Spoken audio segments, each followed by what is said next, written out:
Hi Leo.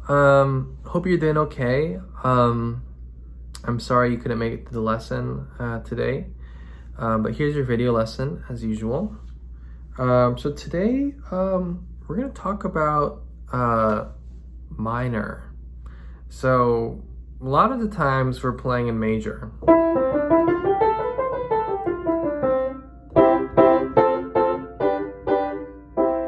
Okay.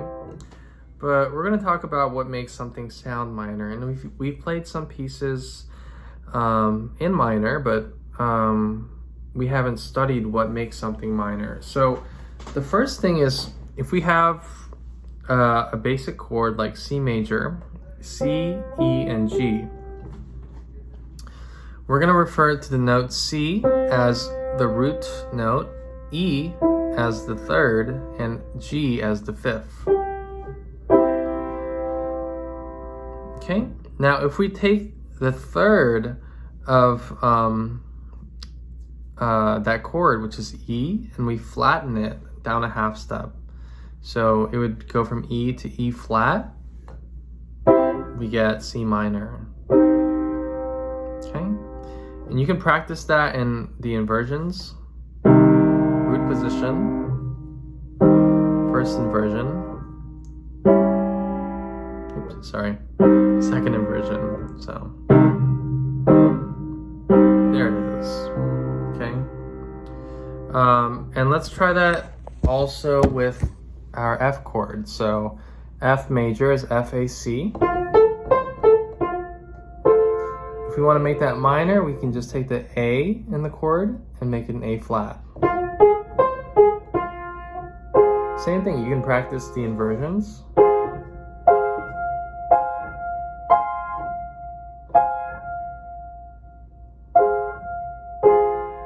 And then you can do that with both hands.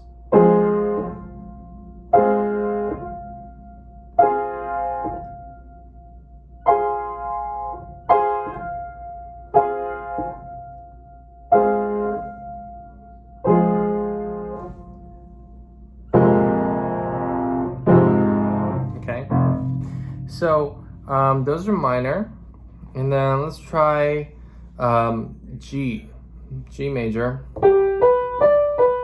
G, B, D becomes G, B flat, D.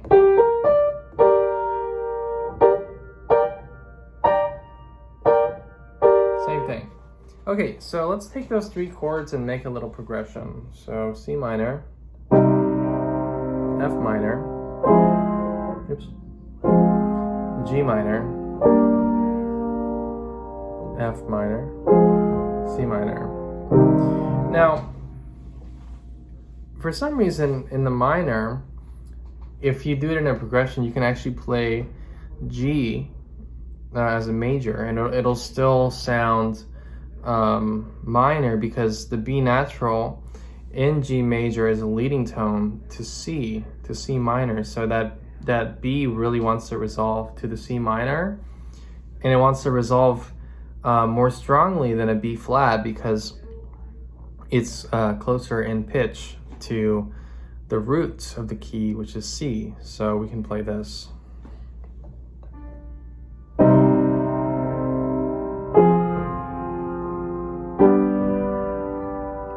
That's a G major. You hear that major sound?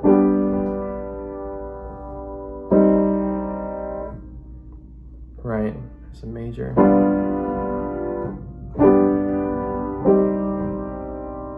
Whereas if it's a G minor going to C minor, it sounds like this. Still works.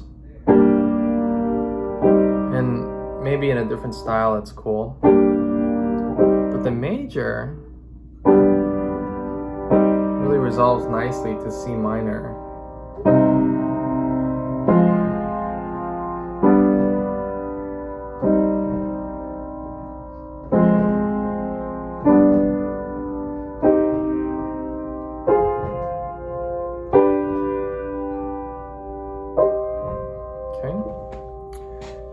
And you can practice other chords in the same manner. So let's see, in this key in C major,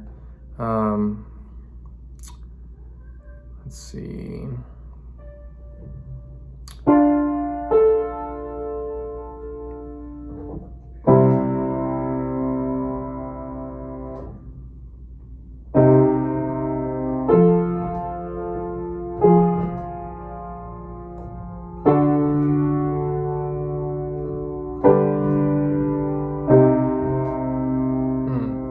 So in the key of C, D is usually minor. You can actually make it a major. So D, F, A becomes D, F sharp, A. And you can use that as a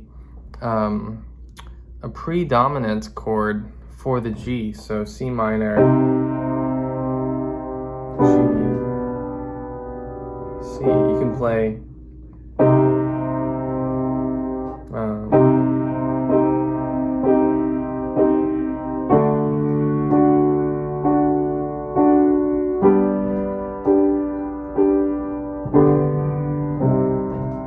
so that kind of works too. All right, so there's your chord lesson for today. Let me know if you have any questions. You can send me a message in Teacher Zone or ask me in person when you're here. So yeah, that's it for today. See you next week.